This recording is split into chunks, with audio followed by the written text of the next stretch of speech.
Peer আলোচনা কমিশনের ভিতরেই নাই। ওই ফয়নির জীবনেও বলবে নির্বাচন চাই, গুটি উল্টে গেছে। এখন তারা ভারতকে সমর্থন করছে। একটা আত্মবিশ্বাসী সরকার নাই। জানাই জামাতি ইসলামকে, জামাতি ইসলামের তাহের ভাই, নায়েবে আমির তাহের ভাই বলেছেন ফেব্রুয়ারিতে তাদের নির্বাচনে কোনো আপত্তি নাই। ঠিক আছে, তো এটা শোনার পরে আমি বলতেছি এটা যদি এনসিপি শোনে তাদের তো পাতলা পায়খানা হয়ে যাবে। ঠিক আছে, তো যেহেতু জামাতও এখন চাচ্ছে, বিএনপি তো আগে থেকে চাচ্ছে, আমরা চাচ্ছি, আমার মনে হয় এই দুই একটা মানে ছুটকে ফুটকে এগুলো কিছু করতে পারবে না। ঠিক আছে, এগুলো এগুলো বললে কি না বললে কি, আরে এনসিপি কোনো লোক আসেনি বিভিন্ন জেলায় জেলায়, এগুলো জামাত তাদেরকে একটু সাপোর্ট দিচ্ছে, আমাদের কাছে খবর আছে। ঠিক আছে, ওই জন্য প্রোগ্রামগুলো করতেছে। জামাত সাপোর্ট না দিলে ওই প্রোগ্রামে দেখবেন যে সামনে কুকুর শুয়ে আছে। আপনার হলো মিস ইউজ করেছে, তারা হলো এই নির্বাচনের পথে বাধা। বুঝছেন, এরা হলো, বুঝেন না কেন, ফয়নির পুত বেড়ার ঘরে থাকতো, ফয়নির পুত পাকা বাড়ি বানায় ফেলছে। এখন যেই ফয়নির পুত বেড়ার ঘরে থেকে পাকা বাড়ি বানায় ফেলছে, ওই ফয়নির পুত জীবনেও বলবে নির্বাচন চাই? বলেন, ও তো নির্বাচন চাইবে না। সময় স্টেবল একটা গভর্নমেন্টকে ভয় পায়। ঠিক আছে, স্টেবল গভর্নমেন্টকে ভয় পায়, এটা মাথায় রাখতে হবে। হ্যাঁ, আমি আবারও বলছি, এবং ভারত আমাদেরকে স্টেবল চায় না। ভারত আমাদের এখানে নির্বাচন চায় না, চায় না।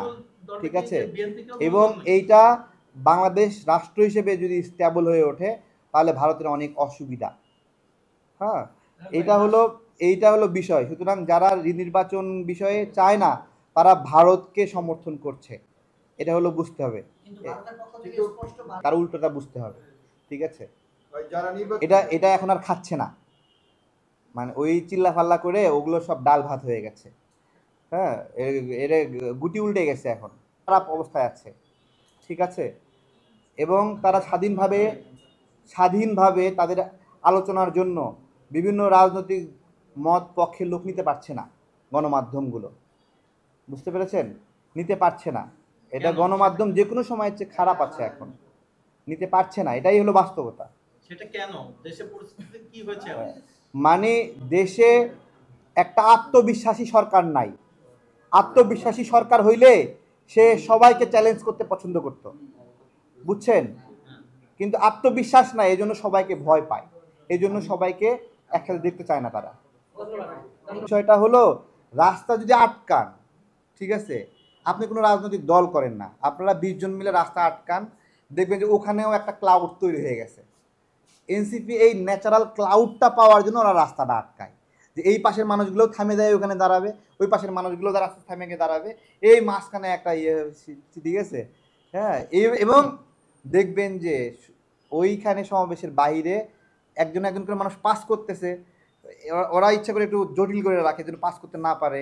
হ্যাঁ, আসতে ধাক্কা দেয়, এবং ধাক্কা দিলে এরকম একটা ছবি, ও ছবি সুন্দর আসছে। ঠিক আছে, তো এই মেকানিজমটা তাদের মেকানিজম। এখন এটাই তো আমাদের জিজ্ঞাসা, যে এভাবে রাস্তার মাঝখানে প্রোগ্রাম করার এখতিয়ার পাইলো কোথায়? শুধু তাই না, এই যে নেত্রকোনাতে 60 জন পুলিশ সাপোর্ট নিছে ওরা, রাষ্ট্রের পৃষ্ঠপোষকতায়।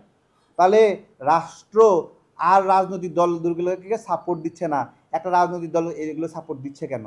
এইটা বিষয়টা এইরকম। বিষয়টা হলো যে বাগান থেকে একটা ফুল তুলে নিয়ে আসছে, এখন ফুল তুলে নিয়ে আসে টবে রাখছে, প্রতিদিন স্প্রে করে, মেডিসিন দেয়, পারফিউম দিয়ে দিয়ে ইউনুসার গন্ধ শুকতেছে।